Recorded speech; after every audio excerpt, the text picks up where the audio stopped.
Hello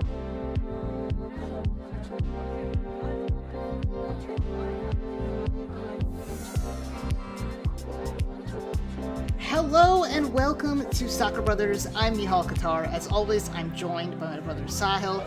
Sahil, on a scale of 1 to 10, how much are you enjoying this summer transfer window so far? I think it's got to be like a 7.5 to 8 so far. I feel like there's been some really exciting rumors, and it's been kind of fun to catch up on all the transfers that were happening during the World Cup, rather than just like hearing the same rumors over and over again for that month, which is the way it sometimes goes during a boring June. But with the World Cup, our eyes were completely there, so it's been nice kind of catching up on all those fun transfer storylines. We're going to talk a lot about them today. Absolutely. A lot of crazy rumors. I'm back. This is the time of year right between whatever summer tournament there is and the Premier League season starting, where like every 2 hours and every time I wake up in the morning, I'm typing in Everton to Google and into my Twitter search bar, looking for an Everton, hoping that Everton are going to be signing someone. It's always exhilarating. This is not one of the transfers that we're going to mention on our rundown here on our shared note, but typing up Somerville was giving me some hope for a long time until it very much wasn't. We'll get to my club later, but they have a history of losing out on players at the last minute. Yeah, same. And now we're owned by the same owners, so we'll see how that goes. Yeah, we're going to be talking about our favorite clubs and how we came to love them and support them. That'll be in the middle of the show. We'll finish off the show talking about the current transfer window so far and some significant transfers. We are going to start, though, with some news. It has been a crazy week in the world of soccer. We do know that some of you are just kind of getting back into soccer or getting into soccer for the first time after the 2026 World Cup. And right now, we're just every week, every time we record, it's kind of, we don't have really a set structure yet. So we would love to hear your feedback on this podcast and our previous podcast. Please email us at soccerbrotherspodcast@gmail.com if there are any topics you would like us to cover, any questions you have about this upcoming season or soccer in general. We would love to build episodes around those questions as well. But with that being said, like I said, it's been a crazy week in the world of soccer. We're only 10 days since the end of the 2026 World Cup, and FIFA and Gianni Infantino are in the news again, especially after a pretty tumultuous summer for the image of FIFA's integrity, from Balogun's red card being suspended, as well as Cristiano Ronaldo's red card being suspended coming into the tournament. There was a lot of controversy around VAR and Argentina. A lot of conspiracy theories online. A lot of vitriol aimed at Gianni Infantino, the president of FIFA, and his organization. On the other hand, it was also an incredibly lucrative and successful summer for FIFA, the most lucrative World Cup of all time, the biggest World Cup of all time, the highest ticket prices of all time, the most successful soccer event in the United States.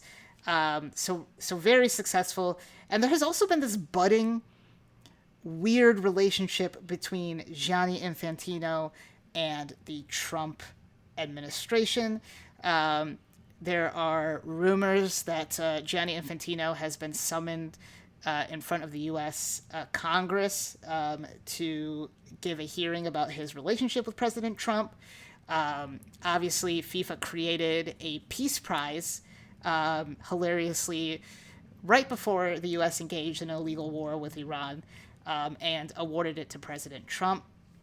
And just yesterday, the news broke, or it was leaked, that Gianni Infantino and FIFA are looking to sell 20% of the World Cup's money-making operations, so like their event planning, their the media rights, and the commercial rights, basically bundling all of those, and selling them to private investors. One of those investors that he has been working with is a firm owned by called Thrive, and it's owned and run by Joshua Kushner. Joshua Kushner is Jared Kushner's younger brother, and Jared Kushner is, of course, Donald Trump's son-in-law.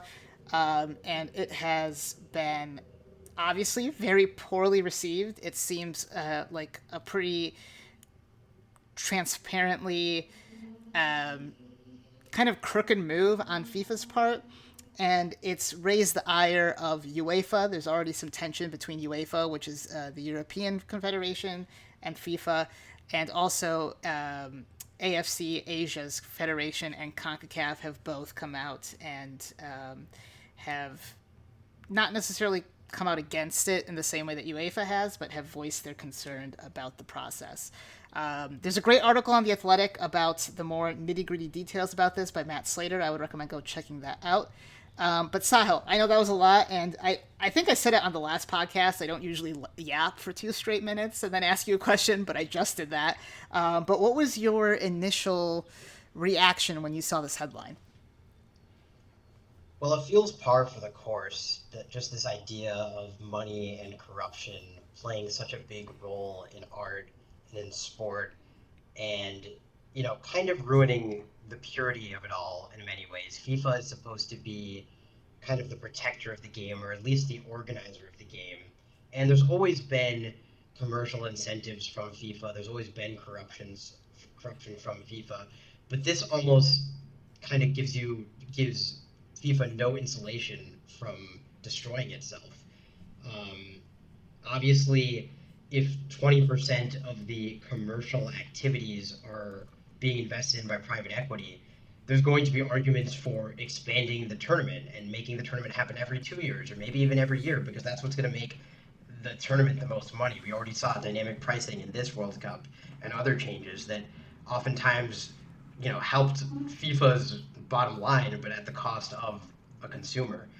So, I mean, obviously the ties with this administration, the clear corruption that we saw going back to the Balogun decision, or at least the way that was messaged by this administration, it all just feels like it's coming to a head, and we might be losing the purity of the game in a way that we have never before, and it's really disturbing to see. It really is disturbing. Something I did not mention was were the cooling breaks at this World Cup, and how those were used to essentially add commercial breaks to soccer, at least in the U.S. I know not every country did that. But it was this is ridiculous. And the relationship with Donald Trump and Infantino having to come into it. And just to be a little bit clear, the structure is that FIFA would basically create a subsidiary, and that subsidiary would own the commercial and media enterprises of the World Cup, and they would sell a fifth of that to a group led by this Joshua Kushner. And the number floating around right now is $4 billion.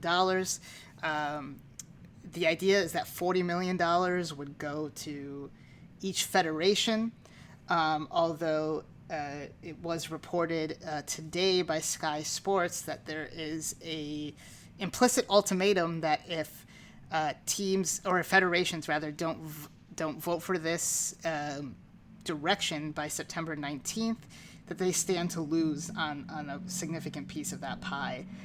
Ridiculous. So, I mean, it's basically, it's being run like a mafia organization. And it's interesting. I remember when Sepp Blatter, the previous president of FIFA, his offices were raided about a decade ago now, and how excited I was and how optimistic I was about the future of FIFA. And, in a lot of ways, FIFA has improved. There are not federations buying beachfront property for themselves rather than paying out their bonuses to their players. But what has happened is that the corruption has become much more blatant, and it's directly impacting the game and fans' access to the world's game. And, even, to the point where Sepp Blatter is even tweeting about it and really criticizing Infantino. And you can't help but think that this is a move because they know that until the World Cup is in the U.S. again, they probably aren't going to get the same type of revenue they got this summer. And especially not in 2030, they're not going to be able to charge as much for ticket prices. And I think this is probably a precursor to them expanding the 2030 World Cup to 64 teams so they can match the revenue or come close to matching the revenue of 2026 with 16 more teams. This was, of course, the biggest World Cup ever. They did phenomenally well. But it's really, really disappointing. And I know you talked about art and sports, and it's just the endless greed that we are seeing, and the just blatant corruption that we are seeing at the highest levels of society is so disappointing. And FIFA is meant to be the stewards of the game, right? They're not the owners of soccer. They're supposed to be the stewards of soccer. And every single move they've taken in the last really 2 decades, and it's accelerated since Infantino took over, has been, I think, really detrimental to the game. And there's been a lot of disillusionment for people in the world of soccer. And I really think the only way for this to end is for, people aren't going to boycott FIFA events. It's just not gonna be effective in that way. But we do need UEFA and these other federations to step up and really come together and fight Infantino on this. And I think that's really the only way forward. And UEFA has threatened to leave FIFA multiple times, which would be catastrophic for FIFA if UEFA left or if countries left FIFA. But that might be the last card and the only card really left to play from UEFA perspective. So we'll see what happens in the coming weeks with this story, and if FIFA is able to pull this off. We really hope they aren't, but we'll definitely keep tabs on it. Any final thoughts on this, Sahil? Yeah, I mean, just that if you see, I think if you see, without broader context, I guess if you see some of the plans that FIFA themselves are outlining, right, just talking about commercial assets, sponsorships, licensing, things like that, it's not going to seem as damaging. But when you look at the broader context of the trend that FIFA's been on and the corruption kind of across the world in general, I mean, we have no reason to believe that this is not going to lead to just a dilution of the product and just decisions made purely for the sake of money, which is not, like you said, that's not what the steward of our game should be. Absolutely. Yeah, I mean, we'll see. We'll see. I don't know if there's any sort of legal action that can happen. Infantino is going into his last term as president. The president of FIFA apparently would be the chair of this new subsidiary. There's been some speculation, and this is also mentioned in the Athletic article, that Infantino is essentially trying to set up a job for himself after his presidency ends, which I thought was actually kind of a really compelling point. So we'll see. And Infantino is just like a cartoonishly corrupt and just evil person, or I don't want to say evil person, but just like, he's just corrupt. He's like a villain. He comports himself like a villain. So there's too much of that going on in the world. I guess some better news for fans of U.S. soccer and MLS is that yesterday, on Tuesday, as of recording, the MLS owners heard a new proposal for a salary cap structure change. And how MLS currently works, and it's very out of step with the rest of the soccer world, is MLS has a a salary cap, and there's some exceptions to that salary cap. They have three designated players or players that do not count against the salary cap. So that's how a team like Inter Miami is able to have a player like Lionel Messi and pay him a ton of money without violating the salary cap. And there's also some just really confusing salary stuff like GAM and TAM in MLS that really fans have a hard time understanding too. MLS is already changing their schedule. It used to be from March to December. They're changing to the European schedule, meaning from August or September to around May. So a lot of big changes happening in MLS, and what this would really allow MLS to do if they do get rid of the salary cap, which owners have said they're ready to do, or to just really raise the salary cap, is maybe compete with leagues like Saudi Arabia or China to bring in some of these players. We've seen this transfer window, the amount of good players that Saudi clubs are linked with and that they're bringing in. It would be really great if MLS could compete with that from a money perspective, and I think it's probably more an attractive league than the Saudi league just because of the lifestyle the players could have. Yeah, I think it's probably pretty good. I mean, I won't, I think there's certain aspects to the economics of this that I can't speak to, and I'm curious to hear what some of our, more active, true like people who view MLS as their primary league and have been very invested in MLS clubs for a long time, if they think how they think the salary cap has hurt or helped maybe certain fans enjoy the parity it's created or the insulation, how it's protected MLS in its kind of relative infancy since it is a new league.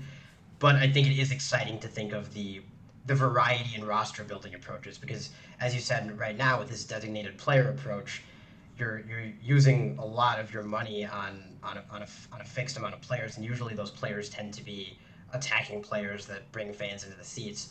So it would be interesting to see different types of players also come in MLS. Yeah, no, that's a great point.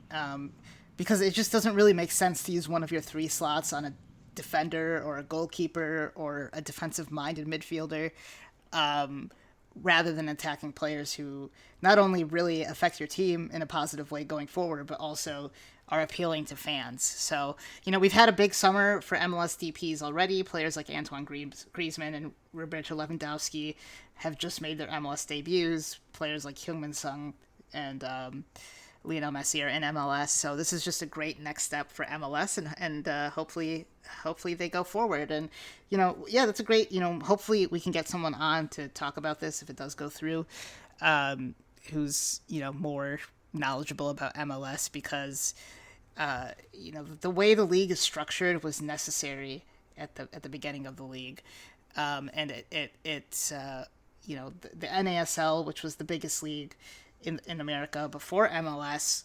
no longer exists, and a lot of the teams essentially went bankrupt in the 80s when they had players like Pele and stuff.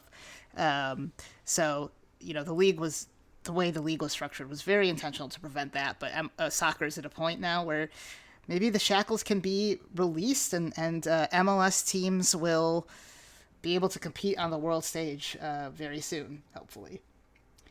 But let's move on to the meat of our podcast, the main aspect of today's podcast, which is our story of how we have found our teams that we root for in Europe. Like I said, some of you might be just getting into club soccer for the first time, and it can be overwhelming. And you might not know who to choose or what your criteria should be. And the short answer is, we can't really give that answer to you, but we can share with you kind of our story of how we came to love AS Roma for Sahil in Serie A and Everton FC in the English Premier League for me. Why don't you start off, Sahil, and tell us a little bit about how you came to fall in love with Roma? So yeah, it was the fall of 2013. Roma was off to a very hot start under their new coach, Rudy Garcia. What tuned me into them is because they had a uh, playmaker extraordinaire for the U.S. men's national team, Michael Bradley, one of the best passers who's ever put on the shirt, and he was a key part of a stacked midfield at that time that allowed the team to win its first 10 games, 30 points through 10 games, one of the greatest starts in Serie A history. Unfortunately, did not end in a title, but that's what enthralled me that fall. And the midfield talent was just insane on that team. You had Roger Nainggolan, Daniele De Rossi, Kevin Strootman, who at the time was fantastic, and of course Bradley. And in the attack, there was Totti, who was already a legend. He had been a legend way before I started watching Roma, but he was around 34, 35 years old at that time, really finding himself in that false nine role. And that was complemented perfectly by Gervinho on the left wing. Mehdi Benatia, the Moroccan defender, was also a rock at the defense. So the season was off to an incredible start, and I was invested. And it was because of Michael Bradley. That's what caused me to tune into those games. But something strange happened as we started to skid just a little bit. I remember this moment where Strootman was being subbed off for Michael Bradley and being kind of disappointed. Like I didn't think that was what the game required. And that was the moment where I realized that I was in. It's not just Bradley. I'm a Roma fan now. Something about the culture, the reverence of Francesco Totti, the King of Rome, the fiercest derby in the world, the Roman imagery, the jerseys, learning more about that 2000, 2001 winning Scudetto team. All of it. There was some allure, there was some magic. So I came for Bradley, but I guess I stayed for everything else in 2013. Well, you also, in 2012 in the spring, we had the opportunity to go to Italy. And I always felt like you had a fondness for Rome as a city more than the other cities that we went to. And I don't think that necessarily played into you choosing Roma, but I kind of like that you had that affinity for the city already. No, you're right. Actually, that was actually the same year. It was March 2013, and then later that Right, year, I guess sorry. I became a Roma fan.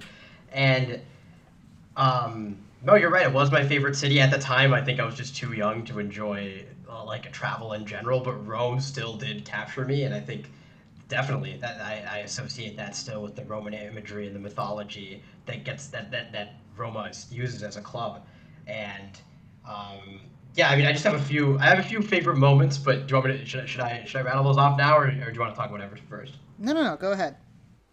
So Francesco Totti, obviously legend. So just brief explanation: lifelong Roma fan, youth product, played at Roma from the ages of 16 to 40. So I believe either 24 or 25 full seasons for Roma, which is just incredible. He had a chip goal at the Etihad in 2014 against Manchester City. That was just phenomenal. At the time, he became the oldest Champions League goal scorer. That's probably broken by now, but that was an amazing moment. There was the comeback against Barcelona in the 17-18 Champions League, down 3-0 in the first leg, comeback to win 4-1 in the second leg and advance on away goals. I didn't actually get to watch that game, but it was very, very special to me regardless. We won the inaugural Conference League under Jose Mourinho in 2022, thanks to a goal from Nicola Zaniolo. I Are feel you like gonna try okay, wait, okay, yeah, that's on your favorite moment. I mean, that was a huge night for Rome, and Rome went crazy because it was their first trophy. It was Roma's first trophy in a long time, but I felt like I don't even know how to describe your face after Roma won that tournament. I mean, it was the inaugural Conference League, so for those of you who don't know, I think I had some latent food poisoning from our previous vacation. I think I was like just completely out, out like physically at that okay. time, but I was emotionally. I realized the gravity of the moment of Roma winning their first real trophy, and whether you could still argue whether it's a real trophy, but it was. You're right. I was not like jumping up and down like I would if we would win. Like we did just like I did just this last spring when we qualified for the Champions League. Yeah, or honestly, I think if you had won the Europa League, either, I think that would have been maybe. It was the first year of the Conference League, so for those of you who don't know, there's a Champions League where the top clubs from the leagues across Europe play in, and then there's the Europa League where that sort of second tier of clubs that finish maybe like fifth, sixth, and seventh in the Premier League would be entered to for the next year. And then that year when Roma won the Conference League was the third competition that they added with more teams. So that's why it probably just didn't feel like that big of a deal in the moment for you. But for Rome went crazy, so I feel like that was pretty cool to see. And hopefully in the next couple of years they win a Scudetto or a Coppa d'Italia, because I feel like that would be. Although you don't really care about that competition either, do you? I've never been that invested. Roma's in my fandom been just really bad. I feel like we haven't even made the semifinal in maybe I want to say a decade at least. It's been a long time. But I remember specific memories from those games, but a lot of times we get upset. I feel like in that competition, but I think I would go probably Coppa Italia over another Conference League, yeah, but not over Europa League. I think I'd still take Europa League over Coppa Italia. That's fair. That's fair. So I guess what can you tell people about Serie A, the league that Roma plays in? Like, what's your pitch for people to tune into Serie A, or if or even like, we know why you love Roma. What about the club and the environment really spoke to you on those early days? That's I remember being on, yeah, we'll see if I can get to both.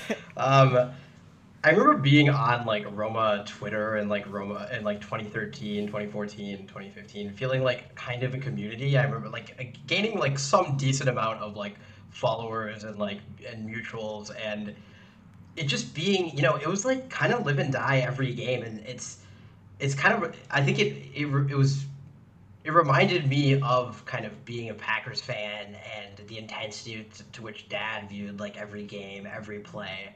So I think it felt just fun to have another weekly game to look forward to where the fans are more passionate than ever. But, along with that, I think Totti was a huge part of it. This player who's mythologized, who's everything that the club is about, who, passed up the opportunity to go to Real Madrid to win probably Champions Leagues and maybe Ballon d'Ors, but stayed with his boyhood club. This is a story that has not been told that many times. Well, no, and it's unlikely to be told ever again in soccer. He only ended up winning one Serie A with Roma, but I think he's by not even leaving ever for a different club, I think he's earned maybe even a more special trophy than a physical trophy. Like it is amazing what the city thinks of him. He has one of my favorite fake quotes of all time, which is, "I would cheat on my wife, but I would never cheat on Roma," which I don't know how people think that's real, but it is really funny to me whenever I see it. So many fake quotes. What about Serie A, though? If people are going to tune into Serie A for the first time, what should they expect? Why do... why? And, I think Serie A has a very... just kind of amongst soccer fans, it's... I don't know. There's kind of a stigma around it, I would say, for lack of a better word. Serie A used to be the best club or best league in the world in the late 90s, and early 2000s, and the 80s too, actually. And it's kind of fallen off. It's been a little bit harder for them to compete with the Premier League because of the lack of revenue sharing. So. There's all of that going on with it, but what should people expect when they watch Serie A football? I think you can expect a few great stadium atmospheres. A lot of teams, there is kind of a separation between the top 7, 8 and the rest of the league. Generally speaking, you'll find great talent on some of the lower teams, but they usually don't have. Their rosters aren't as consistently built as the top teams, which you could say about most leagues. So those teams, you're going to get a lot of matchups where there's a protagonist and a team that's just trying to kind of hold on and sit back. And you're going to see a lot of really great attacking quality from teams like Como, Roma, even Atalanta, but of course your Juventus, Torino, or sorry, not Torino necessarily, Juventus, Inter, Milan, Napoli. All those teams have great attacking talent, and you get the chance to see a lot of those teams try to break down a defense. So you get to see a lot, I think, at least just on the eye test, a lot more touches by some of the most talented players on the pitch than sometimes you do in the Premier League when it's a little bit more end-to-end in a lot of specific matchups. But I will say Serie A is more open than I think a lot of people think it is, and there are teams that do play. My team right now, we have the former Atalanta coach, Gianpiero Gasparini, and he plays an extremely, extremely high-pressing style, open style that has led his team to success in Europe, winning the Europa League. I think one of the things I love about Serie A is that I think the culture of the city and the club is more on display in the stadium than in any of the other top leagues in Europe. And there's just such a visual difference between each stadium when you're watching it on TV. And I think that kind of contrast is really cool. Although I will say it also just has some of the ugliest stadiums in the world. Yeah, some of the stadiums definitely need some renovations Yeah, absolutely. And, Sahil mentioned some of the biggest teams, like, Juventus is probably historically the biggest club in Italy. They're going through a little bit of a rough patch. Roma are a big club. AC Milan and Internazionale or Inter Milan are big clubs as well, but are kind of fallen giants a little bit. Inter has been very successful the last couple of years. They've come back to the top, winning the league a couple of times, making a Champions League final.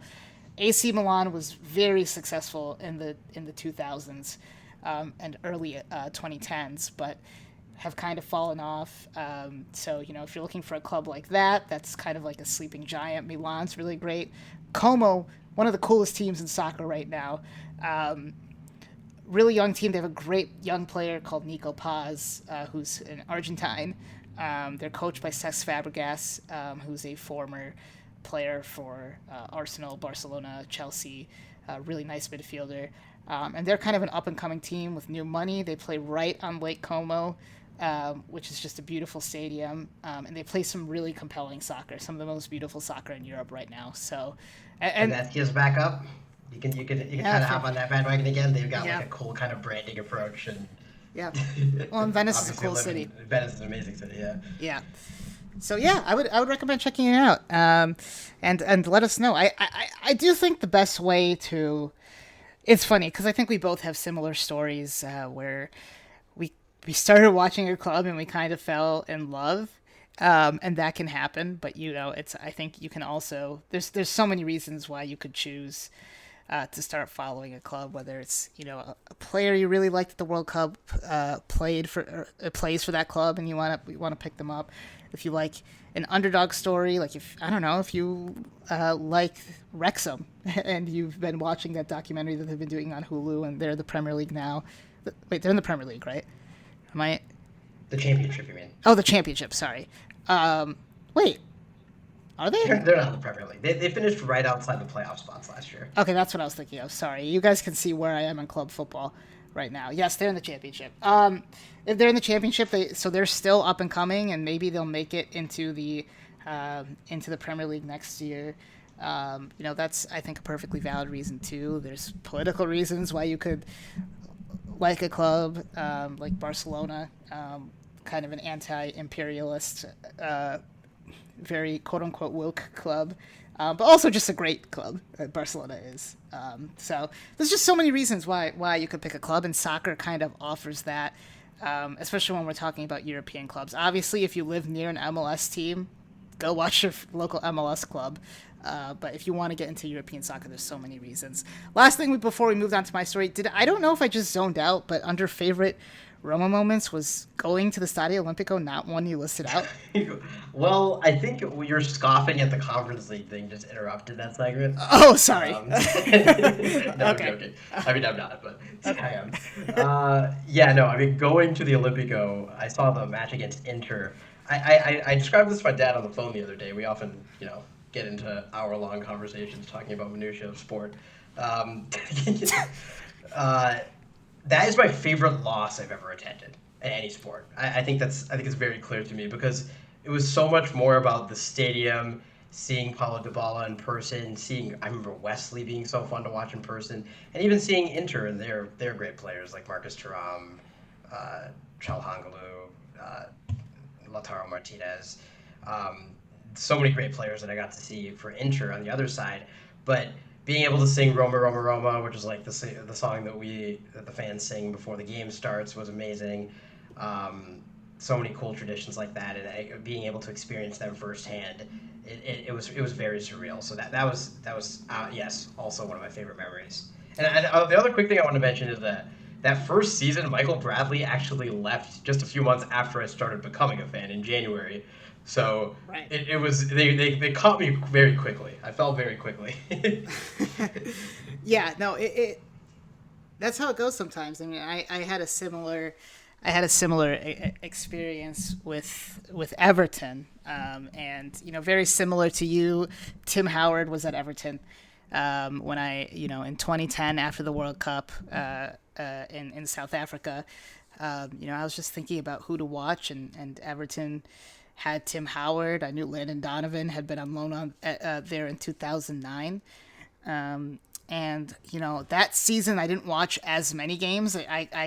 Fox Sports owned the Premier League rights at the time, and they had a lot of games on replay. They didn't show every single game live like they do now.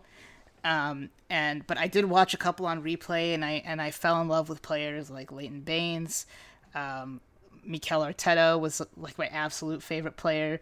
The next season, Steven Pienaar returned to Everton. I really fell in love with him. Tim Cahill, the Australian, I think maybe one of my favorite players that I've ever seen in an Everton jersey.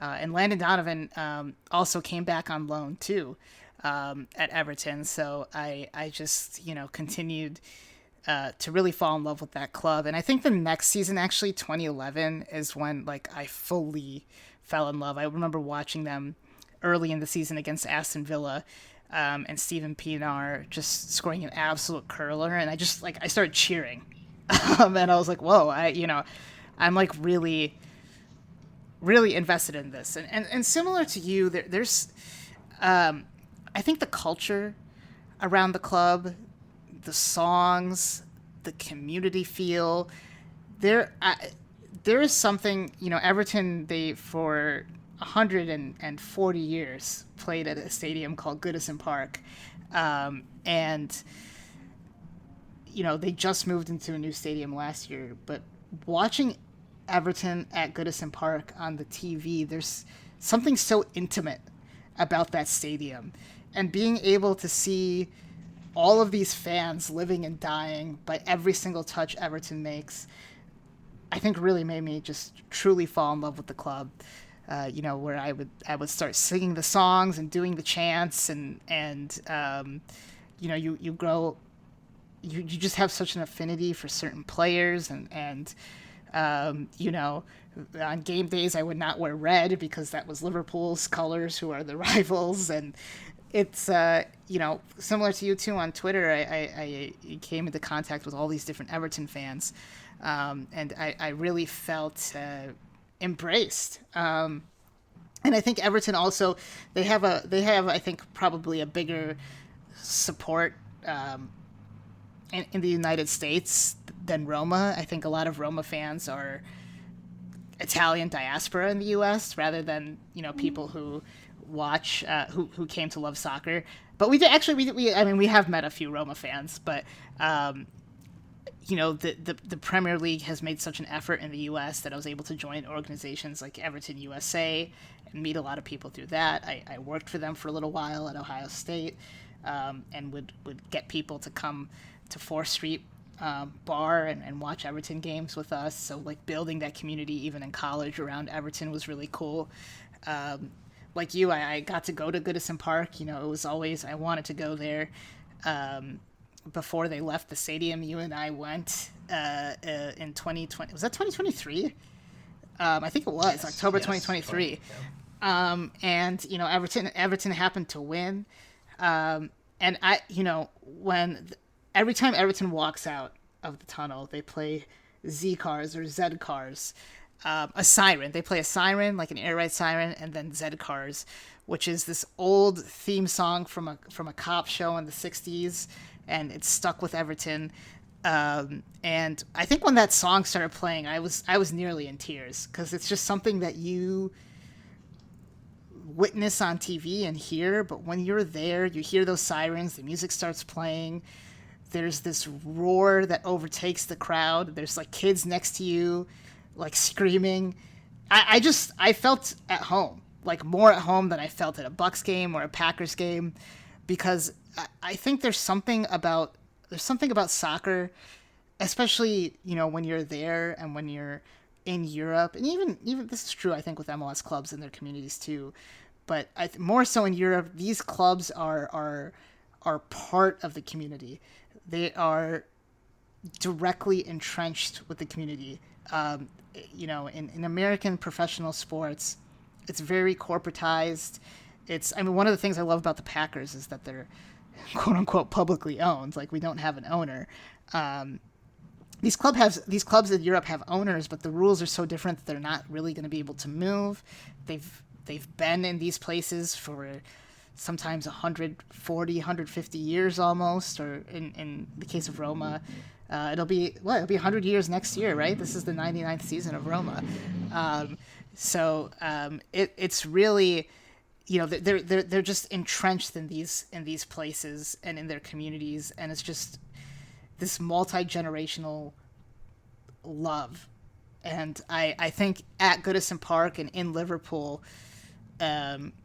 is the most I've ever felt that for a professional sports team, except for maybe the U.S. men's national team when I would watch them in Columbus, but it was a little bit different. Honestly, like I was always a little bit nervous going to England because I was a little bit, and to go to a Premier League game because I don't know, I was just a little bit nervous about racism, honestly, to be completely honest with you. Liverpool's like a working class town. It's a labor town, meaning Labor, the party. It's a pretty liberal town. But it's still something that, I think you hear about sometimes, just not necessarily at Everton, but just in general in England and in Europe. So I was nervous about it, but I could not have felt more embraced by the community. And I think one of the coolest things actually was this past summer going on an Everton cruise in Chicago. Everton were in the U.S. and for the Premier League Summer Series. And, we went on this cruise with all of these Everton fans, mostly from Liverpool, actually.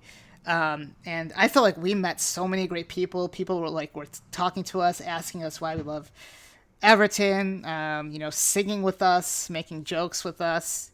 We were both there, but I'm the Everton fan, but you joined me.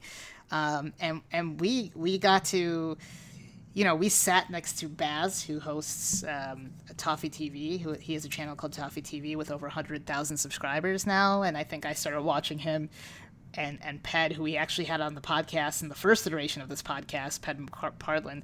They had maybe less than 10,000 subscribers at that time.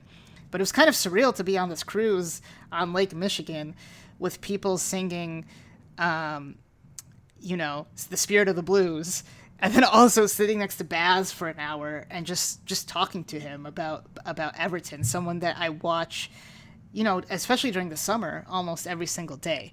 Like that, I think was a surreal experience to me. We met a pilot from Singapore who flies commercial airlines, and he will fly into England, go to Everton games, and then fly back to Hong Kong and Singapore, which was so cool. Just meeting the community is really, I think, what keeps you coming back to these clubs.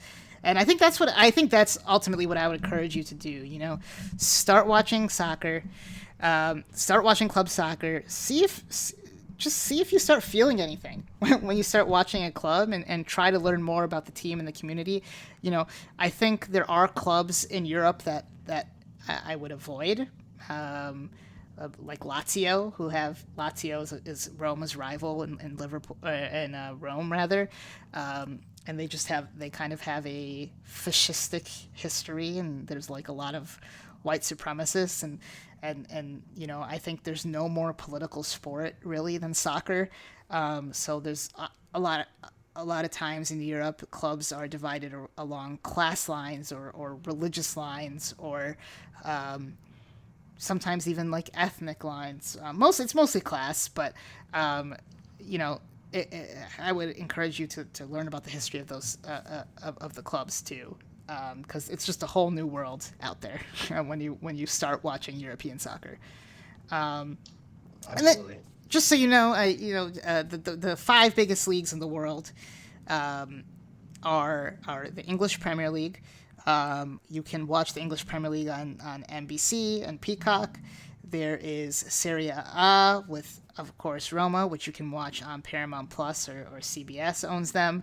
There's the Bundesliga. I believe ESPN currently owns the Bundesliga rights, and La Liga, where Real Madrid and Barcelona play. And then Ligue 1 is the fifth biggest league in the world. It's where PSG play. They've won the last two Champions League. It's a less competitive league than the other four, I would say.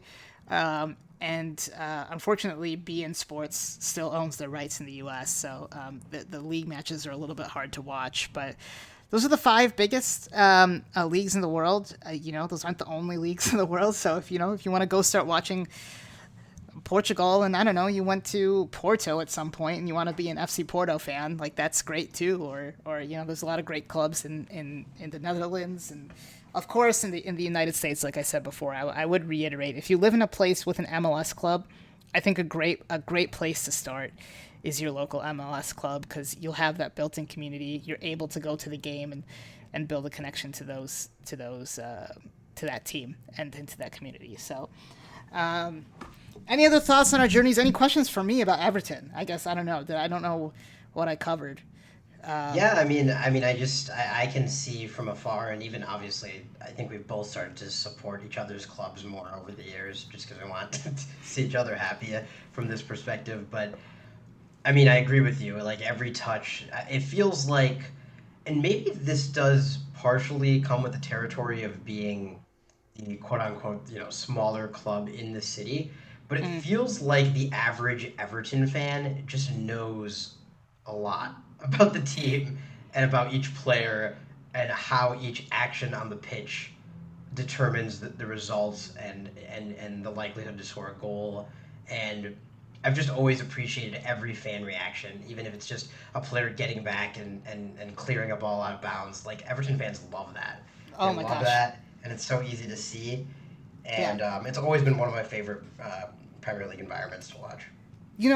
A lot of commentators use this word, and I suspect it maybe started off as maybe a derogatory kind of word, but I think it's been fully embraced just because of the nature of the city and its fans. And Liverpool is more of a global club, so you have a lot more international fans there at games, which is not bad. I mean, they still have phenomenal support at Liverpool. Like whenever You'll Never Walk Alone plays at the beginning of the match, it's really beautiful to see. But Everton are kind of like the quintessential industrious club, right? Like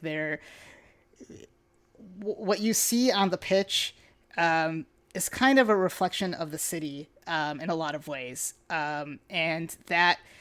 The players are hardworking right now, at least this iteration of Everton, and for most of my career, most of my life watching the team.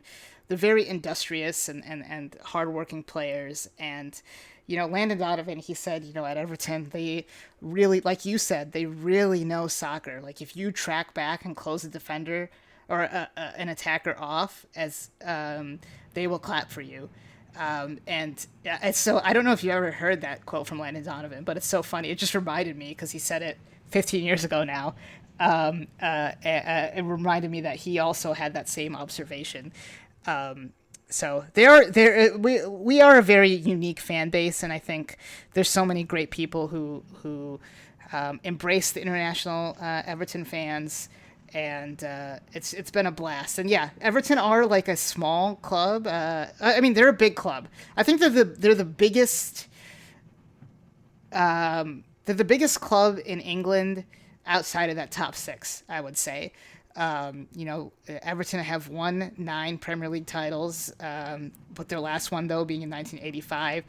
They haven't won a trophy since May 1995, and I always love I think you've probably heard me tell this a couple of times, but when I whenever I meet an Everton fan from Liverpool, I always like to joke I was born in April of 1995, so Everton have won one trophy in my lifetime, which was in May of 1995, and they all love that because one, it's kind of funny, and two, then they know that like I know the history, right? Like they know that I care about the history of the club, and I think like it's kind of not that really should matter, but I do think it's like, oh, like you're a fan, a type of thing. It's like so it's like a secret pub.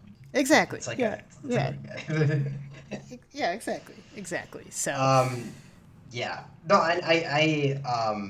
no, it's a special fan base. Great kits, by the way. Some cool kit sponsors, but some great kits over the years too. Both clubs, I think Everton yeah, and Roma yeah. both have some of the greatest. And for the less initiated fans out there listening, a kit means like a jersey, your shorts, and the socks that a team wears. Colloquially, people use kits as really to refer to jerseys now, but that's what that means. So the whole ensemble, like if you're watching the World Cup, like Colombia, phenomenal kit. The yellow, the red, and the blue. The U.S. had a great kit. So that's what that means. I just want to, we might have some new listeners out there, so new soccer fans. So I want to let them know. But yeah, Everton. What's your favorite Roma? What's your favorite Roma kit that they've had since you've been watching? That's a good question. I think we had this like away kit that had like a map of Rome embedded in it. That was really cool. It had like orange. Oh, that one was accents. awesome. Wait, is that the one that's signed, right? By. That's the one that's signed by. Yes. Like Totti. Yeah, that's a cool. I believe so. Yes. That's a really cool kit. I like anything with the Roma alternate logo with the wolf. Really embraced that in the past few years, I think. Yeah. We've been using it a lot more. Yeah. So for those of you who don't know, Roma's badge has it's Romulus and who's the other one? Remus, yes, who are receiving milk from the wolf that raised them. And if you don't know the story of Rome and how it was built by Romulus, or the myth, I guess, of Rome and how it was built by Romulus, definitely check that out. That's Roma's kit. They embrace the SPQR also. I think that's been on your kits too, right? Yes. Which is the motto of Rome in Latin. It's escaping me now what that means. Something for the people, right? Yeah, something along those lines. I forgot the exact translation. Yeah, I mean, Everton also have a Nihil satis nisi optimum, which means nothing for the best in Latin. Everton's badge I really love, especially this iteration. There's been 3 different badges since I've been watching, but they've all included the lighthouse in the Everton neighborhood in Liverpool, and some really cool ones over the years. I love our home kits. I always love our blue home kits, and I always love Roma's like deep red home kits as well. As far as alternate jerseys go, I think Everton are interesting with their alternate and their away jerseys. I really like when they do. They had a pink one early in my watching career that I really enjoyed, especially with the navy blue shorts. But I really don't think anything beats just the home Everton kit. So, yeah, I also love the songs. We went to Scott. I think also what really deepened my love for the club was for about two or 3 years, Everton were in a relegation scrap every single year. And surviving that, I think, was, really deep, really deepened my love for Everton. And, you remember I was like singing Spirit of the Blues all the time. And I was just thinking Everton was just always on my mind during that song made more of a comeback during that first relegation battle, right? Correct. Yeah. Especially while we were in Scotland watching. So, yeah. Do we have time for transfers, or do you want to? I actually just sent you a text. Oh, you just texted me that. Should be recorded so great lines, but I will probably do a second episode. I have one more thing, actually, as long as we're going to kind of talk about clubs and choosing your club. Yeah. So the thing about this beautiful sport is that billions of people play this sport, and I love the Premier League. I love the Premier League. I absolutely love it. I think it'd be great if any of you new fans choose a Premier League club. They have great coverage on NBC in the U.S., so many competitive games, and yes, the most talent out of any league in the world. But with the amount of billions of people that play this sport, even if, let's say we get to a point where the Premier League becomes so dominant that, this is not actually going to happen for the sake of argument, that the top X percentage of players are all in the Premier League, there is still so much leftover talent of soccer players that will be spread across different leagues. So I think it's so exciting to watch Champions League, watch Europa League, watch MLS, watch all these different leagues and get a global picture of soccer, even if you do become a Premier League fan. And I think there's so much to appreciate about all the different leagues.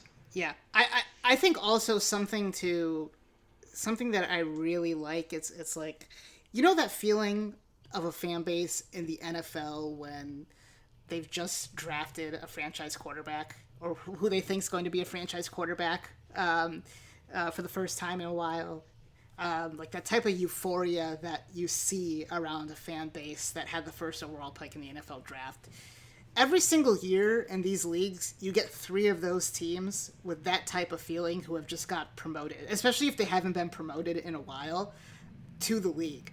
And it's just, I think something just really cool about the nature of the sport is that every single year you get to learn about 3 new clubs that are in your league and learn about their fan base and their culture and their songs and maybe their young players who came through the team. So I really, really like that. And to your point, Europe, I know I mentioned MLS. All around the world, there are just incredible, incredible leagues. Egypt, incredibly passionate about their soccer, and probably has the biggest team in Africa, Al Ahly. The Brazilian league, they go absolutely nuts for the Brazilian teams down in Brazil. The Argentinian league, maybe the best rivalry in the world, Boca Juniors and River Plate. And then you also have some other great rivalries in the league as well, and they go absolutely crazy about their soccer down there. Liga MX, just south of the border. Disagree with some of the structural changes they made with the league recently, but Club America in Mexico City, if you fell in love with the Azteca in that stadium watching Mexico play England, that's where Club America plays in Mexico City. Monterrey is a really cool team down there as well. Santos Laguna, Tigres, who also play in Monterrey, are a great club too. In Asia, the Japanese league, super cool league, along with the South Korean league as well. So there's just so much that soccer offers you around the world. We focus on Europe because that's where the biggest leagues are. That's where the biggest names are. Those are the easiest to watch. But, one of the cool things about soccer is just all around the world. Every single country has a top league. Every single country has multiple leagues in the world. And it's just really cool to see. Absolutely. I echo all of that. It's if you want to send your club stories in, that would be amazing. If you want to just send a quick description of how you found your club, what your favorite moments were, that'd be great for us to read, either to ourselves or on the show. I think that this is such a great opportunity as we sit here in July 2026 after the World Cup to get into club soccer where you can see more advanced tactical play too and more cohesive. These teams have full off seasons to work and come up with an approach. And like you said, there's the newly promoted teams and relegation. There's also these ulterior incentives other than winning the league, like qualifying for European competition, and the joy that comes with that. And there's the idea that in a lot of these leagues you play every single team home and away, once home and once away to test you. It is a marathon. We didn't even touch on that. Usually the best team wins by the end of the season. Yeah, that's a great point. We didn't even really talk about that, so I'm glad that you mentioned that. Let us know. You can email us at soccerbrothers.com. Sorry, soccerbrothers.com no longer exists, but maybe we'll bring that back. You can email us at soccerbrotherspodcast@gmail.com. You can find us on YouTube, Spotify, iTunes. Make sure to leave a rating, subscribe, share it with your friends. Like Sahil said, we'd love to know your club journey. If you're struggling on picking a club, let us know as well. At some point, probably this summer, we'll talk a little bit about Americans and where they play. So if that's, that's kind of how we got into it at first. So if that's something that interests you, you can let us know. If you're struggling and to pick a club and you watch the World Cup, think of some players that you really enjoyed watching during the World Cup and maybe see if their club interests you. With that, though, we are going to get out of here. We'll see you guys next time on the Soccer Brothers Podcast.